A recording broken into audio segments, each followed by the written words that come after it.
नमस्कार, स्वागत अभिनंदन है आप सभी का आपके अपने YouTube channel Kedarnath classes Uttarakhand में।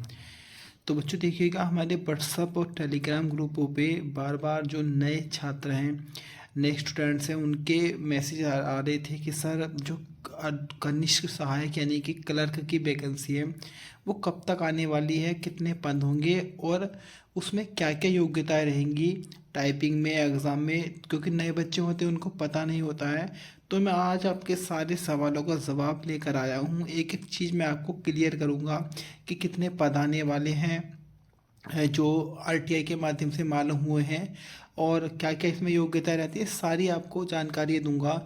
इससे पहले मैं आपको पटवारी भर्ती के बारे में और फॉरेस्ट गार्ड की भर्ती के बारे में महत्वपूर्ण जानकारियाँ दे चुका हूँ। दोनों वीडियो हमारे चैनल पर आपको मिल जाएंगी और ऐसे ही लगातार जो आने वाली भर्तियां हैं मैं सब भर्तियों की जानकारी अपने चैनल के माध्यम से देता हूं।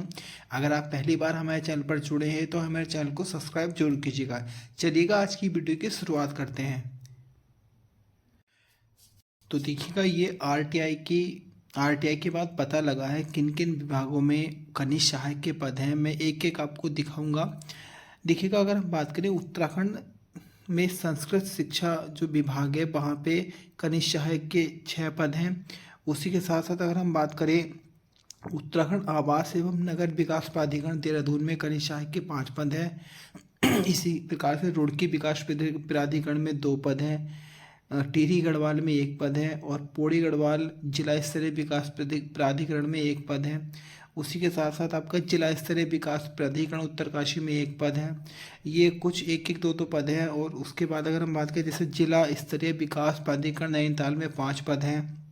उसके बाद जो महत्वपूर्ण आपके ज़्यादा पद हैं तो वो आपका महिला सशक्तिकरण एवं बाल विकास विभाग उत्तराखंड में टोटल 32 ये पद हैं जो अभी तक खाली हो चुके हैं। और भी इन पदों की संख्या बढ़ती रहेगी धीरे धीरे जब तक वैकेंसी आपके आएगी। लगभग मेरे हिसाब से 400-500 ये पद हो जाएंगे।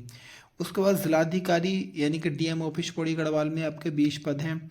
इसी प्रकार से संभागीय खाद्य नियंत्रक कुमायूं संभाग हल्द्वानी में 10 पद हैं। उसके बाद हमारा जो जीबी पंत विश्वविद्यालय है पंतनगर में, वहाँ पे बच्चों अगर हम बात करें तो टोटल 24 पोस्ट है कनिष्ठ सहायक की। जिलाधिकारी चमोली में 7 पद हैं। राजस्व परिषद उत्तराखंड देहरादून में 4 पद हैं। जिलाधिकारी अल्मोड़ा में टोटल 12 पद हैं। तो कुल मिलाकर जो अभी तक की अपडेट मिली है, फरवरी तक की जो अपडेट मिली थी बच्चों, उसके अकॉर्डिंग लगभग 147 पद रिक्त बताए जा रहे हैं जिनका अध्याचन प्राप्त हो चुका है यूके को। उसके बाद ये और पद जुड़ेंगे और जुड़ते जुड़ते लगभग 400 के समथिंग के पद होने की पूरी संभावना है। अब मैं आपको बताऊंगा, अगर आप न्यू स्टूडेंट हैं, आपने कभी आपको इसके बारे में नहीं पता, तो इसकी योग्यताएं क्या क्या, एग्ज़ाम का पैटर्न होता है, क्या क्या चीज़ आती है, सब मैं आपको इस वीडियो में बताने वाला हूँ। तो देखिएगा, लास्ट टाइम जब ये भर्ती आई थी अक्टूबर माह में तो लगभग 751 पद थे जिसमें 200 के समथिंग पद मेड के थे और लगभग प्योर 500 के समथिंग कनिष्ठ सहायक के पद आए थे। तो जो कनिष्ठ सहायक होता है बच्चों, पे लेवल 3 की नौकरी होती है। इसका वेतनमान 21,700 जो होता है बेसिक पे होता है।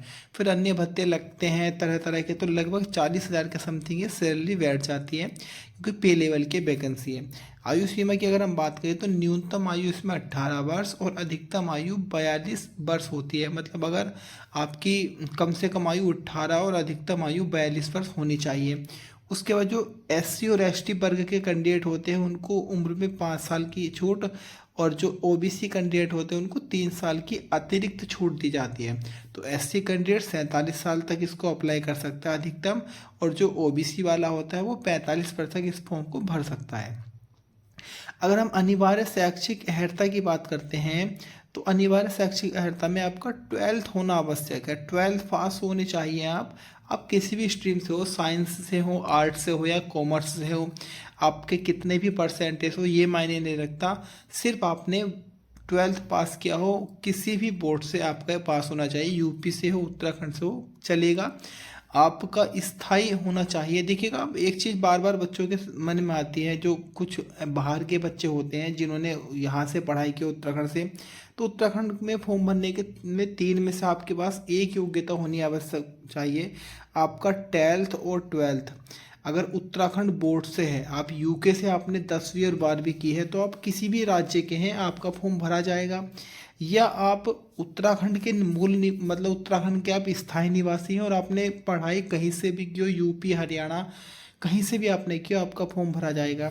तीसरा, जो आपका रोजगार पंजीकरण कार्यालय होता है, वहाँ आपका नामांकन होना चाहिए, वो सर्टिफिकेट आपका बनाओ तो भी आप फॉर्म अप्लाई कर सकते हैं। तो ये 3 चीज़ें आपकी उत्तराखंड में किसी भी फॉर्म भरने की योग्यता होती है मेनली।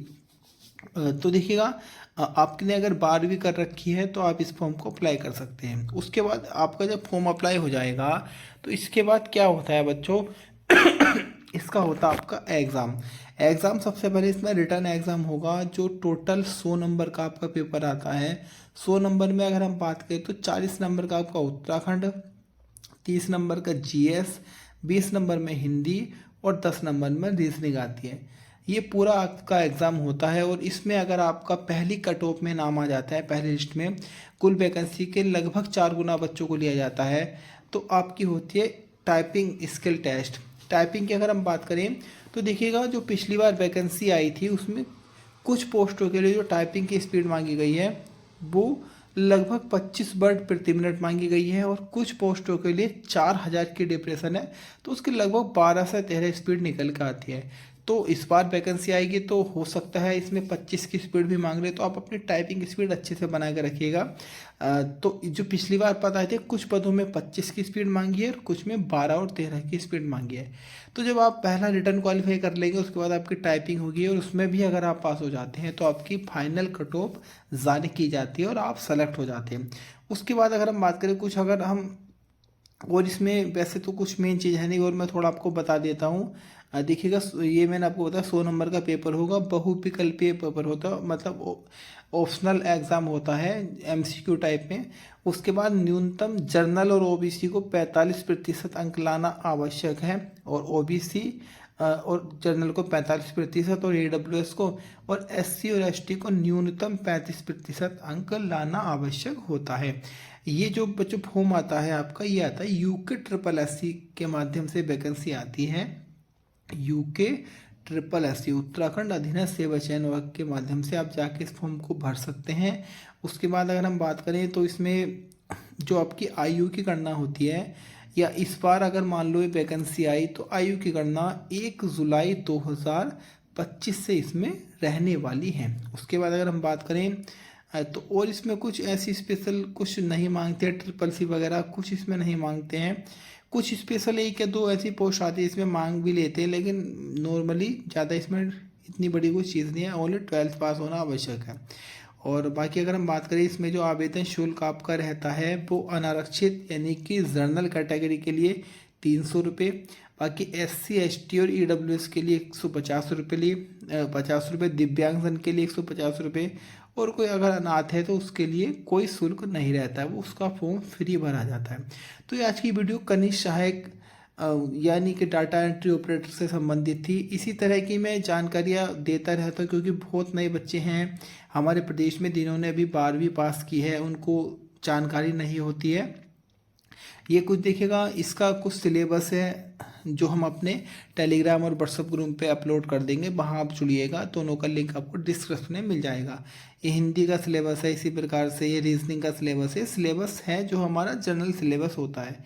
तो ये आज की वीडियो थी। वीडियो आपको कैसी लगी कमेंट कीजिएगा, और हमारे चैनल को सब्सक्राइब करना ना भूलें। ऐसे ही मैं लगातार आपको भर्तियों की अपडेट देता रहूँगा। फिलहाल के लिए धन्यवाद।